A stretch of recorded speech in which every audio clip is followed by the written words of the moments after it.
support to groups that this government feels they have to label terrorists. They would have to arrest our Central Labor Council, the South Bay Labor Council, for its support to the FMLN in El Salvador, for its support to the ANC in South Africa, for its support to the unions of Venezuela, for its support to the trade unionists and human rights activists of Colombia. Our Labor Council is guilty, and the trade union movement, wherever there are activists, is guilty of violating the same legal restrictions that the FBI is placing on the people today with the raids that took place on Friday. 2 hours ago, I spoke with Joe Iosbaker of Chicago. He's chief steward in the University of Chicago in Local 73 of SEIU.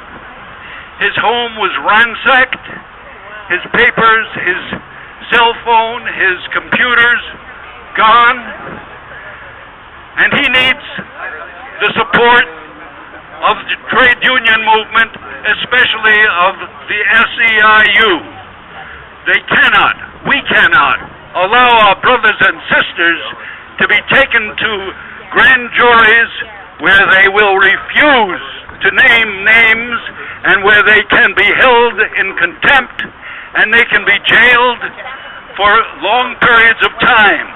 I didn't want to come here today because I've got too much else to do. I'm involved in the fight for just equality in immigration. I'm involved in the fight against the wars in Iraq and Afghanistan, against the military expenditures that should be put to jobs and put to the infrastructure and educational systems of the country. And I've been here before.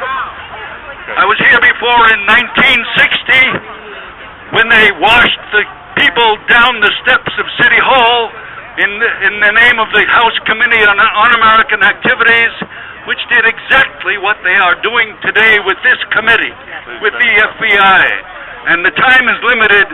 Jeff is telling me I've overstayed my 2 minutes, but let me tell you that that act of our government against the students and people of the Bay Area by washing them down the steps to keep them from protesting, the House Un-American Activities Committee grew into the free speech movement.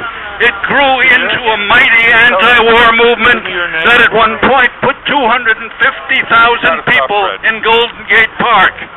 And if we start today to protest this and bring our organizations behind it, each of us, we will begin to do some of the same things that are necessary to change this government. Thank you. Thank you, sir. Thank you, Fred. Fred, what is Our Fred's next speaker, last name, Fred? who is for having some young people speak. Hirsch. Thank you for Are coming you out today. there? Thank you. And thanks for the history. Okay.